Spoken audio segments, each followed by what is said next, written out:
자, 이번에는 중국에 대해서 배울 건데, 중국의 덩샤오핑의 중국과 시진핑의 중국을 알아보겠습니다. 자, 그러면 이것을 알아보기 전에는 이 중국에 대해서 알아봐야겠죠. 그러면 일단은 중국의 정치자, 중국을 세운 사람들은 대표적으로 4명이 있는데요. 첫 번째는 순원, 그 다음에 마오쩌둥, 그 다음에 덩샤오핑, 그리고 현재 주석인 시진핑이 있습니다. 자, 맨 처음에 순원부터 한번 살펴보겠습니다. 순원은 공상당, 이 중국이라는 나라 맨 처음 만들었고, 그 다음에 신의 혁명을 벌였습니다. 그리고 이 사람은 중국 안에서만 살고 자라고 있었고, 그 다음에 두 번째 마오쩌둥. 이 마오쩌둥은 한국 이름으로 모태뚱이라 하는데요. 이 마오쩌둥은 잠깐 러시아에 갔다 왔습니다. 거기서는 공산당에 대해서 배우고 왔었죠. 그리고 마오쩌둥은 대학직 운동과 문화대혁명을 해왔습니다.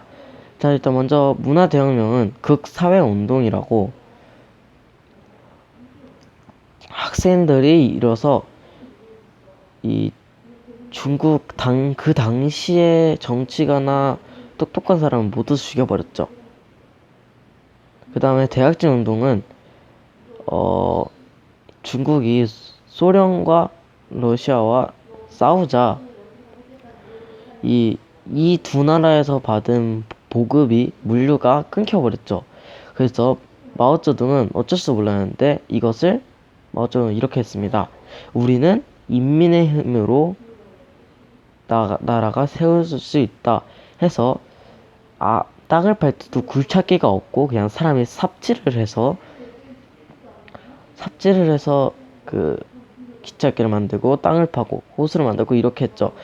근데 이렇게 돼서 이 사람들이 굶어 죽고 힘들어 죽고 이런 일을 발생했습니다. 먼저 굶어 죽은 이유는 사람들이 이제 복을 못 받으니까 자기들이 농사에서 한 걸로 먹어야 될 거 아니에요. 그래서 자신들이 농사하고 1년 동안 먹을 수 있는 것을 단 6개월에서 4개월 그때로 완전히 다 먹어버리는 것이죠. 그래서 굶어 죽고, 그 다음 힘들어 죽는 것은 말 그대로 그 당시의 상황을 알 수 있습니다. 그냥 땅으로 하루 종일 땅을 파기 때문에 굴착기도 없으니까 사람이 힘이 들죠. 그래서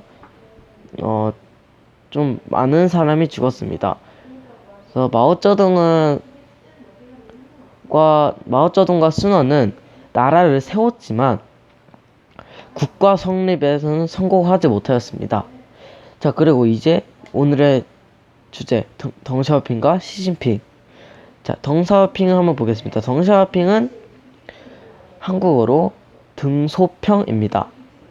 이 사람은 류샤오치와 같이 정치를 했지만 마오쩌둥이 문화대혁명 때 이를 죽여버립니다. 그리고 이 사람은 준비대 지도자라고 하는데요. 즉 실용주의입니다. 그리고 덩샤오핑은 생각사회주의는 수단일 뿐 목적이 아니라고 하셨습니다. 중국이 공산주의잖아요. 그래서 공산주의는 당이 하는 대로만 할 수 있기 때문에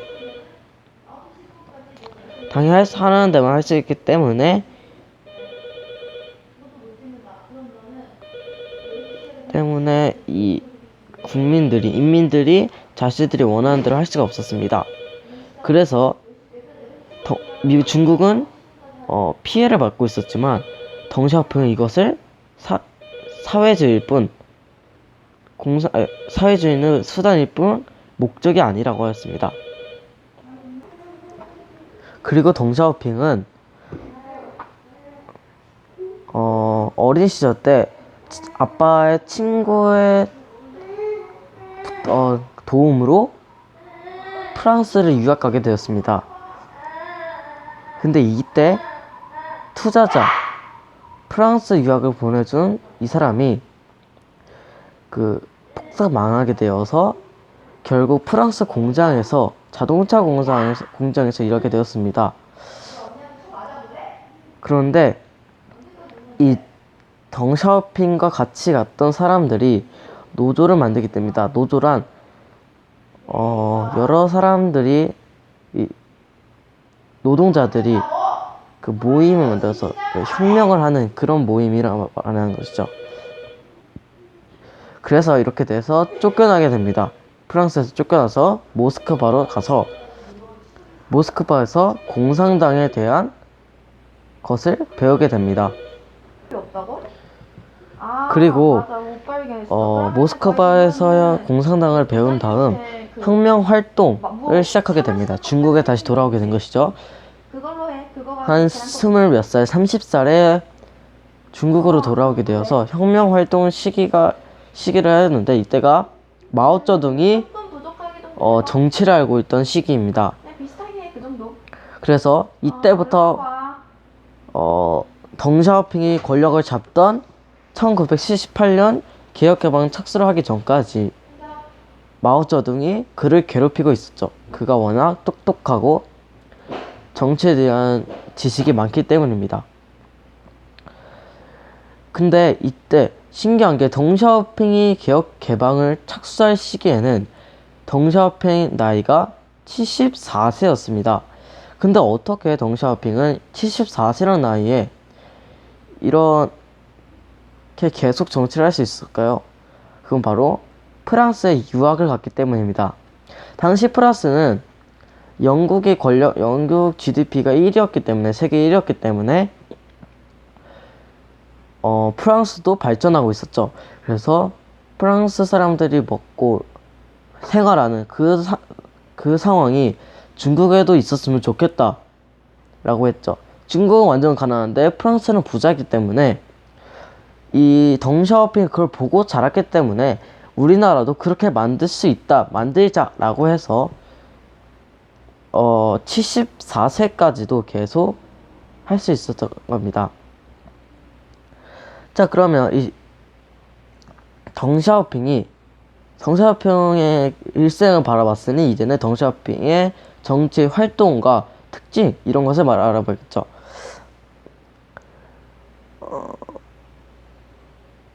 자, 중국은 덩샤오핑이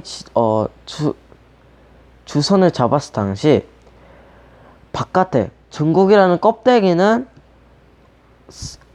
사회주의였지만, 공산주의였지만 그 안에는 중국만의 사회주의가 있었고 덩샤오핑의 이론이 있었습니다.